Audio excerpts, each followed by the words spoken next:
Okay, we're going to start, and this is not part of the questioning, but did you get the black-eyed peas when you got home? I haven't eaten anything yet. Haven't eaten anything? No. I've just been looking around more or less since I've been back. Now, to get down to the serious side of it, Elvis, now that the Army's part of the past, can you give us in detail some of your future plans? Well, the first thing I have to do is to cut some records. And then after that, I have the television show with Frank Sinatra. And then I have the picture with Mr. Wallace. And then after that, I have 2 for 20th Century Fox. And after that, heaven knows, I don't. I suppose it'll keep me busy the rest of this year, you know. After that, I don't know. Well, Elvis, now you're really home. How does it feel?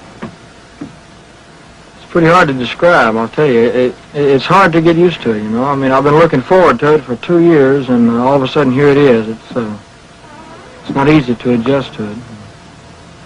Now that you are back, as you look back on your 2 years in the service, what was the most important thing that happened to you during your 2 years, whether it was overseas or here in the States? Well, there were a number of things that happened. I had quite a few interesting experiences. Slept out in the snow, ate C rations, you know, all the regular thing. But I suppose the biggest thing of all is the fact that I did make it. I made it just like everybody. I mean, I tried to play it straight, you know, like everybody else. And I made a lot of friends that I never would have made otherwise. And all in all, it's been a pretty good experience, you know. Elvis, you still have time to serve now for Uncle Sam. Have you given any thought as to where you're going to serve your reserve training? Well, sir, I will be on the reserve status here in Memphis at the Reserve Center here. But they have a clause which covers people with traveling jobs. If you have a traveling job or if you live too far away from the Reserve Center, they put you on standby. Whereas you don't have to make their meetings, but you are subject to be called at any emergency or anything of that nature. Elvis, one of your future commitments, as you mentioned, is the Frank Sinatra show on the ABC television network. Do you have any idea of when this will be aired? I really don't know the exact date. I would imagine it's somewhere around the 1st of May. If you'll forgive me, I have one other part to my question. We understand, speaking of Frank Sinatra, that there has been some rumor about Nancy Sinatra and yourself. Is there a romance in the making here? No, sir, I'm afraid not. I only met her in Fort Dix. And she gave me a gift from Frank. And it was very brief. I think she's engaged to Tommy Sands. I don't think he would appreciate that. Thank you very much. Elvis, do you think the music has changed since you've been out of the service? I mean, since you've been in the service? Possibly, yes. I can't say, really. I haven't been here long enough to even know. Excuse me. The only thing I can say is that if it has changed, well, I would be foolish not to try to change with it, you know. But as of now, I have no reason to change anything. As to your acting, you have stated you would like to be a more serious actor. And do you plan to possibly go to some school or some dramatic school? Well, it wouldn't hurt me any to go to school, but I learn best by experience.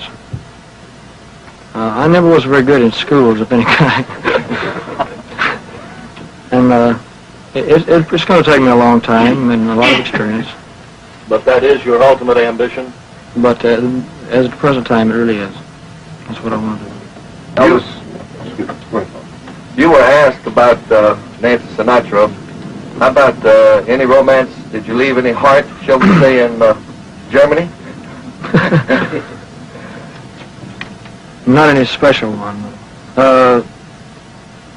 There was a little girl that I was seeing quite often over there that her father was in the Air Force, and actually they only got over there about 2 months before I left. I was seeing her, and she was at the airport when I left, and there were some pictures made of her, but it was no big romance. I mean, the stories came out, the girl he left behind, and, and all that. It wasn't like that. I mean, I had to be careful when I answer a question like that. Elvis, in your service life, which did you find the most difficult, when you went into basic training, or when you got over into Germany, over with the experienced soldiers? Which gave you the hardest time? Well, basic training wasn't hard for me at all. It was harder afterwards, after I had gotten into a regular outfit. Not the service itself, but just the surroundings, and I was in a strange land, and the outfit I was in, they had quite a bit of field duty. We stayed in the field 6 months out of the year. And it gets cold in Germany. It snows quite a bit. And it was pretty hard to adjust to. One thing further on that, do you have any advice for the boys your age who are now going to have to put in a certain amount of duty in the service? Well, the only thing I can say is to play it straight and to do your best, because you can't fight them. They've never lost yet, you know? And you can't fight them. So you can make it easier, you can make it hard on yourself. I mean, if you play it straight, get the people on your side, let them know you're trying, you as the Army would say, you've got it made. And if you're going to try to be an individual or try to be different, you're going to go through 2 years of misery. Elvis, when do you think you'll record again? And when you do you think you'll lean toward the ballad-type music or the more upbeat sounds? Well, as far as when I'll record, I really don't know. Possibly this week or next week. And what I'll record, I don't know yet. I've got quite a few songs to choose from. I've collected over the 2 years, but I don't know exactly what type or what instruments I'll use, whether it be the Firestone Orchestra or Monty Vonnie or what. I really don't know yet.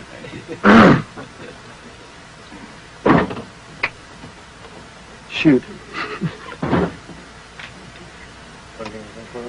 You said that at the train that you wanted to get back to what you were doing, and of course that is singing and entertaining.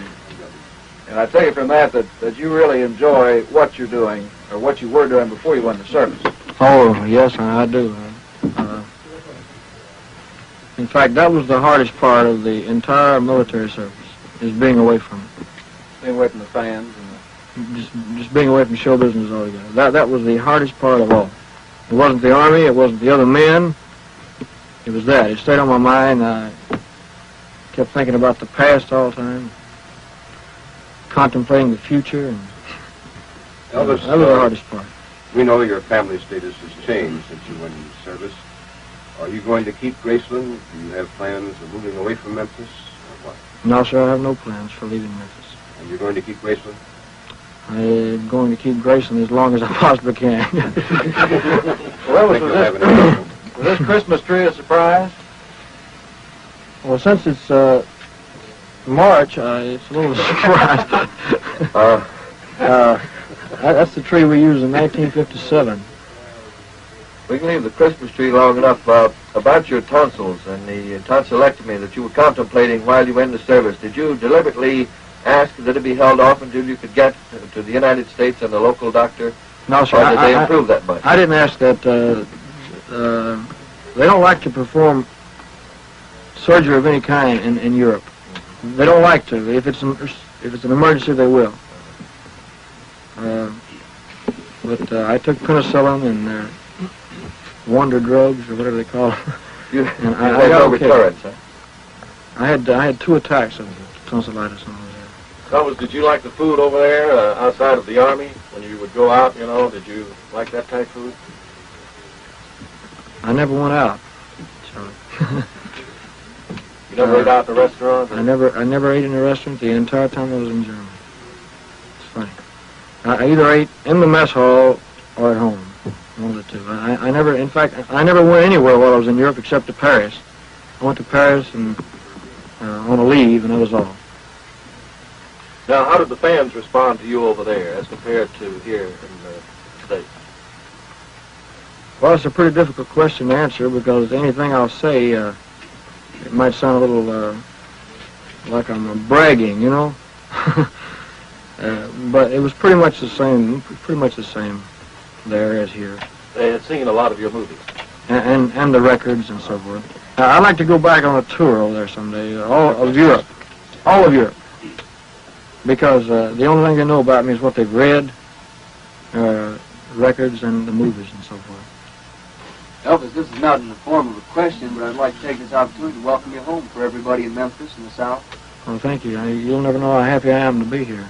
Someone asked me this morning, what did I miss about Memphis? And I said, everything. I asked that question on the train this morning, and we used it several times. And you said anything you mentioned about Memphis that I missed that much. Because I've been here for quite a while, about 14 or 15 years now. I pretty well know Memphis. I thought I did till I drove home. You know. John, if we get any more now, I'll have to start charging you. Elvis had to feel to come all the way into the station on the train for the first time. Huh? Had to feel to come all the way to your destination on the train. You normally get over. I couldn't believe it. I couldn't. Oh, I know what you're talking about now. Escape and evasion, they call it in the Army. But, I don't know. I mean, I was hoping there'd be some, people there at the station. And I knew there'd be a lot of my friends there, my, personal friends. And I wanted to come into the station. I wouldn't have gotten off anywhere else, I mean, this time is different. If we'd only known that yesterday. How long do you think you'll be back in Memphis recuperating or getting adjusted back to civilian life? I would say a couple of weeks. That's about all. Thank you. Okay, is that all?